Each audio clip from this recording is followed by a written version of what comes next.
రాత్రి డిన్నర్ తర్వాత ఇంట్లో రిలాక్స్డ్గా కూర్చొని టీవీ చూస్తుంటే ఉన్నట్టుండి కరెంటు పోయింది. ఒక్క నిమిషం ఆగి మనకే పోయిందా, ఎదురింట్లోనూ పోయిందా అనే కుతూహలంతో చూస్తే ఎదురింట్లో దేదీప్యమానంగా లైట్స్ వెలిగిపోతున్నాయి. వెంటనే మనస్సులో అదో ఫీలింగు, కరెంటు మనకు లేకుండా ఎదురింట్లో వారికి ఉందని.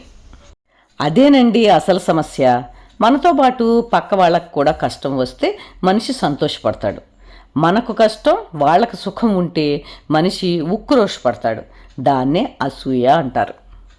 మనిషి తన పరిస్థితిని ఒంటరిగా అంచనా వేయడు, ఇతరులతో పోల్చుకొని అంచనా వేస్తాడు. నా దగ్గర ఎంత ఉంది అన్నది కాదు ప్రశ్న, ఎదుటి వారి దగ్గర ఎంత ఉంది అన్నదాన్ని బట్టి తక్కువ ఉంటే ఆనందం, ఎక్కువ ఉంటే బాధ కలుగుతాయి. ఈ ఎమోషన్కి తన దగ్గర ఉన్నదానితో సంబంధం లేదు, అవతల వారి దగ్గర ఉన్నదానితోనే సంబంధం. ఒక ఉద్యోగి తన జీతంతో సంతోషంగా కాలక్షేపం చేస్తూ ఉంటాడు.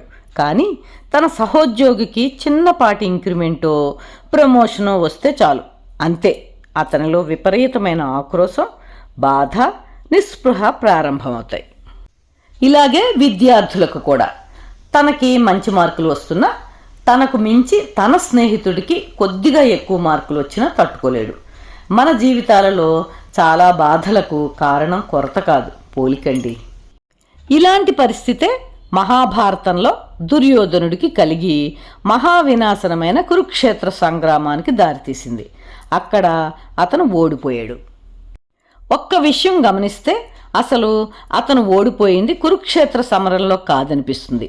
అతను ఓడిపోయింది ఇంద్రప్రస్థంలో పాండవులు రాజసూయ యాగం చేస్తున్నప్పుడు వారి వైభవం చూసి.